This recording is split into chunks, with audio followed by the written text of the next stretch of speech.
Hello, good morning. All right. First question for the day is from Uncle Ted. Good morning. Yeah. Oh, by the way, yeah, check this out. Wardrobe by Nicola, of course. The tiny pineapples. All right. Anyway, yeah, back to the real stuff. What's your opinion on Dr. Fauci's statement about advanced vaccine clinical trials, good results, and prospects for public access very soon? Um, Lukewarm. That about sums it up.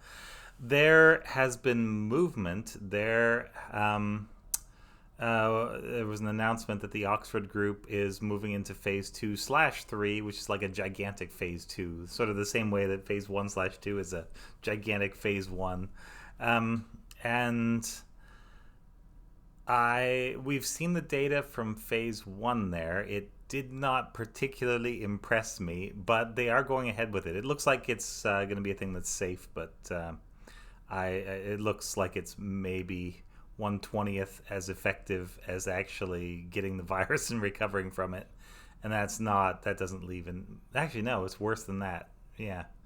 It's closer to 1/100th. Yeah. Anyway, yeah. In terms of the neutralizing antibodies, the T cells are a little better, but not in the same ballpark as real infection. And we don't know if real infection is actually going to protect for long. So, ugh.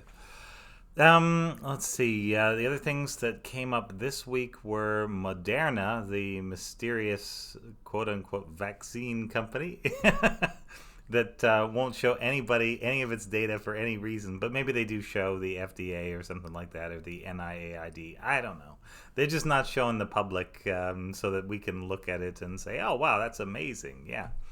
Which, yeah, I don't know if it's, circus stunts over there, or if they really have something amazing, but you can't see it. I'm sorry, you can't see it. I don't know. Anyway, the news of this week was that they had to pull back. I think they had to delay the next phase of their testing, which we the public still haven't seen the results of their phase 1, which, according to a press release, had 8 people in it, and everything was thumbs way up. Yeah, but from the sound of it, nobody's seen the data, and I don't know. It's yeah, I don't know.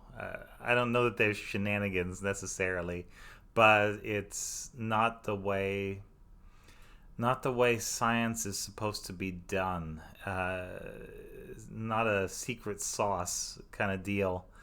If something works, there ought to be a logical path as to why it works. You ought to be able to analyze all the steps, look at the data, and say, yeah, okay, this looks pretty good, or here are the weak spots. Yeah, because no vaccine is perfect ever.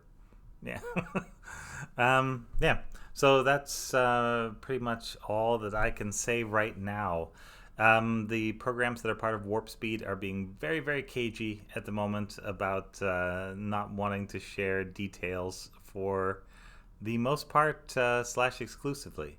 I don't know if there is some kind of, if they've like slapped top secret whatever access level on this data because it's a national security thing. But again, that's normally not how science is done. I guess that's how the atomic bomb was maybe made, and maybe they're trying to go for that analogy. But I don't know. This seems shady and dangerous. Yeah, so we'll find out. It's a lack of information, and in a lack of information, all you've got are your impressions, and my impression of withholding information that probably doesn't need to be withheld is not a favorable one. There we go. That sums it up. Thanks very much. This is Ask Dr. Ben.